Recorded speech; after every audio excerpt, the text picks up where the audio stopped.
প্রিয় দর্শক বন্ধুরা, আজ আমি আপনাদের সংখ্যা তত্ত্ব বা নিউমেরোলজি নিয়ে কিছু কথা বলবো। সংখ্যা আমাদের প্রত্যেকটি মানুষের জীবনে গভীরভাবে প্রভাব ফেলে।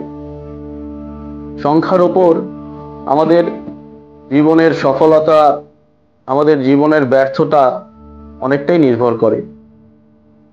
প্রত্যেকটি মানুষের জীবনে একটি মূলত লাকি সংখ্যা থাকে, অর্থাৎ সেটি হয় তার প্রাইমারি লাকি সংখ্যা।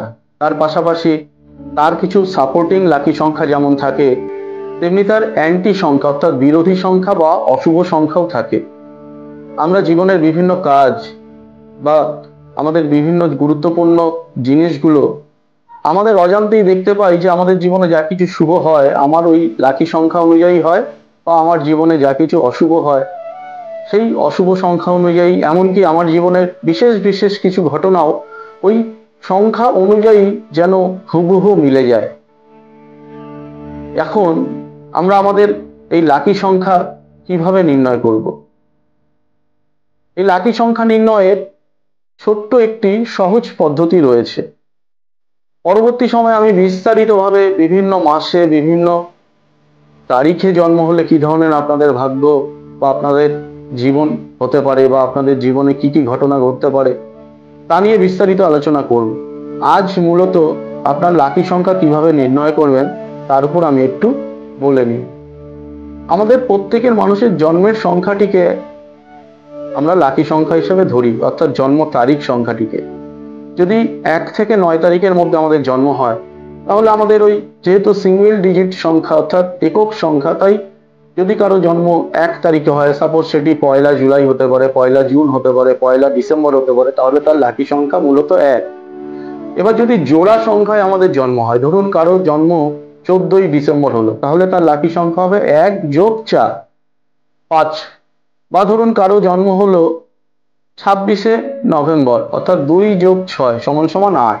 এই 8 হচ্ছে তার প্রাইমারি লাকি সংখ্যা।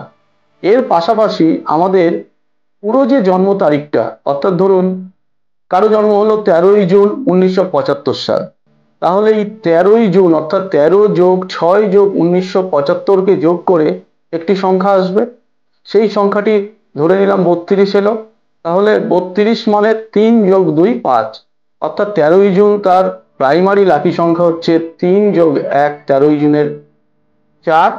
আর সবগুলো জন্ম সংখ্যাকে যোগ করে যে সংখ্যা পেলাম সেটি হচ্ছে 5, অর্থাৎ তার জীবনে 4 এবং 5, মূলত 4 এবং তার পারিপার্শ্বিকভাবে 5 সংখ্যাটিও কিন্তু প্রভাব ফেলবে।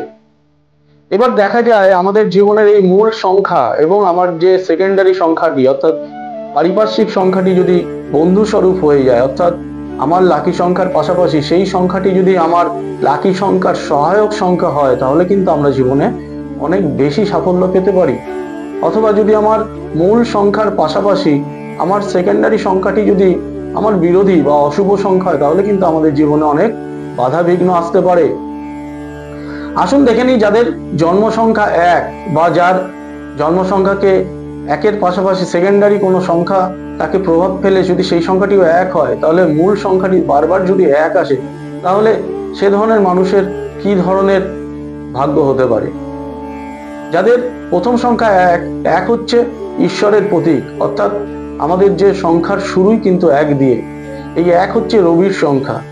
যাদের জন্ম সংখ্যা 1 হয় তাদের মধ্যে কিন্তু একটা তেজ, একটা জেদ, একটা বড় হওয়ার উচ্চাকাঙ্ক্ষা সবসময় কাজ করে।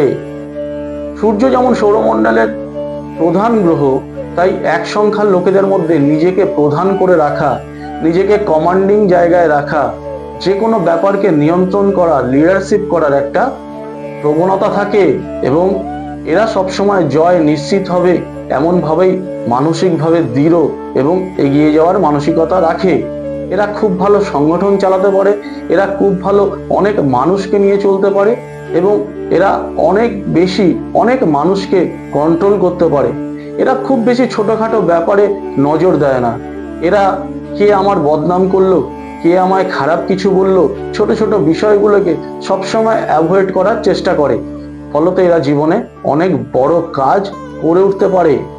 তবে এদের একটি নেগেটিভ সাইড হলো এরা খুব বেশি জেদি হয় এবং জেদ করার ফলে অনেক সময় অনেক কিছু হাতের কাছে পাওয়া সত্ত্বেও জেদের বশত বা অভিমান বশত সেগুলোকে ফেলে আসে বা ছেড়ে দেয়।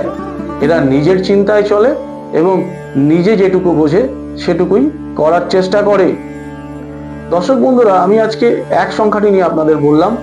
পরবর্তী সংখ্যা তত্ত্বের যে অনুষ্ঠান আমি করব, সেই অনুষ্ঠানে আমি আরো যে সংখ্যাগুলো রয়েছে 2 থেকে 9 এবং জোড়া সংখ্যা, এছাড়াও বছরের 365 দিনের প্রত্যেকটা দিনের জন্মগ্রহণের ফলে যে আলাদা আলাদা আমাদের জীবনযাত্রা, আমাদের জীবন পদ্ধতি, আমাদের ভাগ্য যে আলাদা হয় তাই নিয়েও বিস্তারিত আলোচনা করব। আজকের মতো এই ছোট্ট অনুষ্ঠান থেকে আমি বিদায় নিলাম। নমস্কার।